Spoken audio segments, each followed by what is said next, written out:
သစ္စာရှင်တယောက်ရဲ့အိမ်ပြန်လန်းအားလုံးပဲမင်္ဂလာပါဂျူလီယန်တိုင်းမှာကြိုဆိုလိုက်ပါတယ်အာဆင်နယ်ကစားသမားဟောင်းကာဆိုလာကသူ့ရဲ့ငယ်ဘဝကလပ်ရီရဲ့ OVR အသင်းကိုပြောင်းရွှေ့ခဲ့ပုံနဲ့ပတ်သက်ပြီးခုလိုပြောကြားခဲ့ပူပါတယ် OVR အသင်းကကျွန်တော်ကိုကောင်းမွန်တဲ့ပမာဏနဲ့အသင်းပြောင်းမှုကန့်လန့်ခဲ့ရပါအဲ့ဒီအကြောင်းကိုကျွန်တော်မိသားစုကိုပြောပြတော့သူတို့က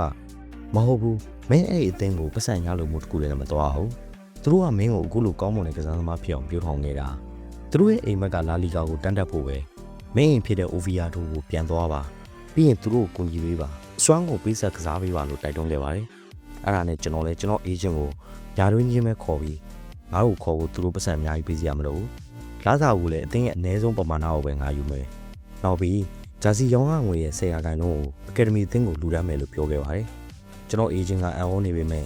ဒီလိုအချက်လက်တွေနဲ့ပဲစာချုပ်ကိစ္စဆုံးသက်ခဲ့ပြီးယာတွင်းချင်းပဲပြောင်းရွှေ့ရဖြစ်မြောက်ခဲ့ပါတယ်လက်ရှိချိန်မှာတော့ဆန်ဆိုကာဆိုလာသူ့ရဲ့ငယ်ဘဝကလပ်အသင်းရဲ့အိမ်မက်ဖြစ်တဲ့လာလီဂါကိုတန်းတက်နိုင်ဖို့အတွက်ဆွမ်းဆောင်ပေးနိုင်ခဲ့ပါပြီဂျူလီယန်တိုင်းမှာ 1H မဲ့ unit တွေကိုယုံကြည်စိတ်ချစွာဝယ်ယူအားပေးနိုင်ပါတယ်ဂျူလီယန်တိုင်းရဲ့ TikTok profile မှာတင်ထားတဲ့ Telegram နဲ့ Viber address တွေမှာဆက်သွယ်ပြီး unit တွေဝယ်ယူအားပေးနိုင်မှာကြောင်းသတင်းကောင်းပါပါရစေခင်ဗျာ